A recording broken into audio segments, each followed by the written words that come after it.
Welcome everyone to this month's Astrocolorscope. My name's Elizabeth Harper. My website is sealedwithlove.com.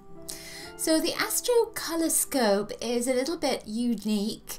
What I do is I choose three crystals from my crystal bag here for you, and then I throw them into a little circle with 12 houses to see which astrological signs and which energies want to combine with those crystals. I also take a bead from my bead bag to see what colors want to come up, and we're going to take some cards as well just to have a little overview for your month ahead.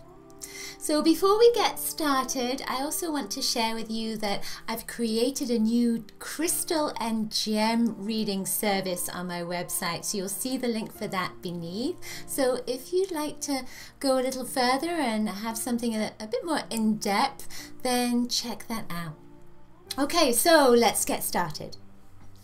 Okay, Pisces. So Pisces, what do we get? Well, we have the aquamarine. Aquamarine went into the 5th house. So the 5th house is about creativity and fun and adventure and family as well. It connects to children and friends that you have fun with. So aquamarine in that particular place, you know, it makes me think, for me personally, it's about creativity that is expanding, and maybe art is expanding and you're drawing more and writing more and painting more, but I also feel like it's connecting with more friends as well. So there's a sense of connecting with people that, you know, you may have had a history with, but now you're reconnecting with them, or there is a deeper bonding that's going to come up. That's the sense with this aquamarine particularly. I also feel like, you know, aquamarine really links with Pisces because of the water kind of energy that goes with it. And you might find yourself going on a trip, or planning an adventure, or having a desire to go somewhere where you be with water, or be in the mountains with snow, you know, somewhere where there is some kind of watery element that's there. And I feel that this is going to help with your creativity as well. And I am being told right now that your dreams are going to be more lucid as well, round about the 25th of the month. And the 25th is when specifically there's going to be an alignment with Jupiter and Uranus. So there's a trine, it's a fire trine. So with that watery energy and the fire, it's almost like you're being blown open. That energy is blowing you open, and the vibration then is highly creative and highly sensitive and very psychic as well. So I feel as if this too is saying that you'll be able to see something much clearer that you haven't been able to see. Now, the next stone that came up is a ruby. This is a beautiful pink kind of red ruby, and this went into your 7th house, our 7th house. And the 7th house is relationships, partnerships, etc. And with ruby is a stone of love. I feel that the ruby as well is an energy of courage, because it's almost like laying your heart on the line and saying, okay, I'm available, I'm ready, sock it to me. And with this particularly, I feel almost as if an opportunity is coming to you, and it's related to a group of people that maybe you're just meeting, or that you're connecting with, that have a common bond. And this group of people are going to suggest to you something, and you're going to be at first not sure about that, but you're going to let your boundaries down, your barriers down, and you're going to take it in. And it may be an emotional experience for you, but I feel you getting stronger as a consequence of it. And this feels like your heart chakra is going to release and then get stronger because of this particular event. I see this little tiny piece of green that's in here, which kind of leads us on to the next stone. So the next stone is unakite, and this is a beautiful green, and it's got a little coral. It's like an orangey coral energy in here. This went into the 8th house, and the 8th, apologize, it went into the 11th house. The 11th house is about friends, it's about your environment, it's about connecting to people. So if you think of the opposite houses, you know, the 5th house is where this is, and then the 11th house is where this is. And this is like a turquoise energy, aqua energy, and this is a green with some kind of pinky orange energy in it as well. So when you get this sort of blue and green coming together, these are heart vibrations.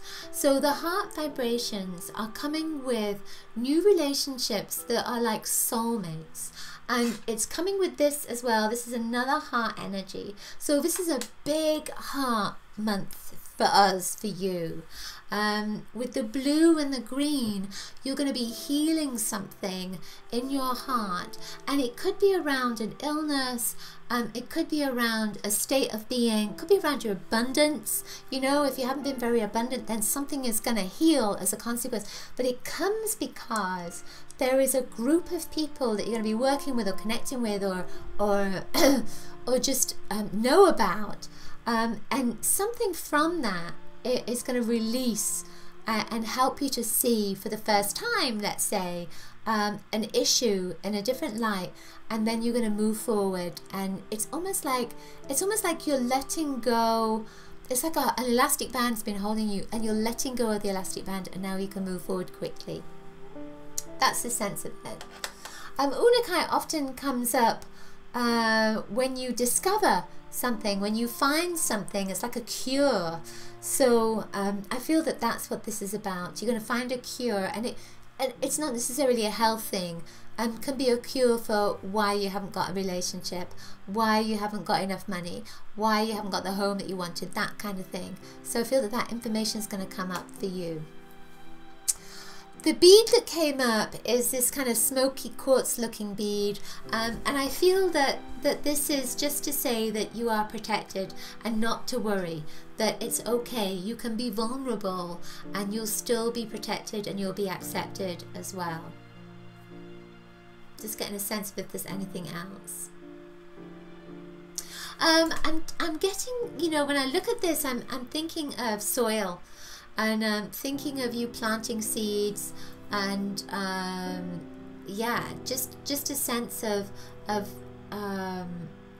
planting new seeds.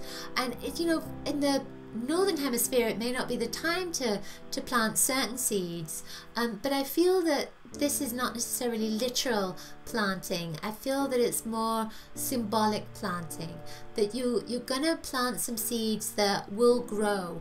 And you know, when I look at this, I can feel tears coming to my eyes. It feels like the growth will happen around about March. So it seems like it's a literal planting, but it's not. There's something symbolic. You'll be planting a seed, and then Bob's your uncle, in March something is going to develop as a consequence of that. Bob's your uncle is a very British saying. So then the cards that came up for you, I chose some little devil cards and angel cards. Devil is lived backwards, it's energy in reverse. So the card that came up is confrontation. And I feel that in this, that there may be somebody around, you know, in this group that you don't see eye to eye with, and you say, no, that's not right. But then it's to take a leap of faith. You know, sometimes we don't always see things that others see about us. And you just have to kind of accept it and then move on, and then eventually it may filter through into your system, and then you realize that they were absolutely right. Well, I feel that that confrontation is linking with that, and the leap of faith has two. So we have two little devils there playing, and then two little angels that leap together. So there's going to be someone, and then you both take a leap of faith. Hopefully that makes sense. With that confrontation with the angel and devil cards, they're not always about you. It could be about people around you as well. This card wants you to come up. It's the Star card, which is the wish card. Yay! So we can make a wish this month. Excellent. And that wish will manifest. So look at this card and see what you're most attracted to at the moment in the card, which image most attracts you, and then ask yourself, what does that mean? See what comes to you. So when I look at that, I see this kind of nebula here, the black hole and nebula sort of thing. So again, I feel that something is being born, something is gonna expand and be created, and it's like on the beginning expansion this month. There's a lot of vibration in the universe right now, and astrologically. So there's Jupiter and Uranus that are in a trine, so that's a fire energy, and we're a water energy. So those two together create passion. That's towards the end of the month. So there's a lot of passion that's coming up, and desire to kind of get on with things and get things moving. The new moon, the full moon, is in Pisces on the 8th. So I feel that with this, I feel a letting go. You know, full moons are usually about letting go, but because it's in Pisces, I really feel like there's a decision to tidy up, to clean up, to get rid of things that just are not serving you anymore, or just have no place in your life. And then the new moon on the 24th is in Libra, and that is about relationships. And I feel that, you know, this month is very much about connecting to new people, connecting to new relationships, and really setting these up for your future, and wonderful connections with them, and they will be helpful, and I feel like a lot of them will be there for the rest of your life as well. Okay, that's it for this month's Astrocolorscope. Hope you've enjoyed it. Do remember to pick up your free colour kit. You'll see the link below. Also remember to check out my new service, Colour Gem Readings.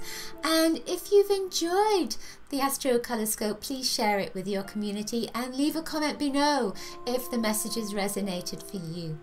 Lots of coloricious blessings to you. See you next month. Bye.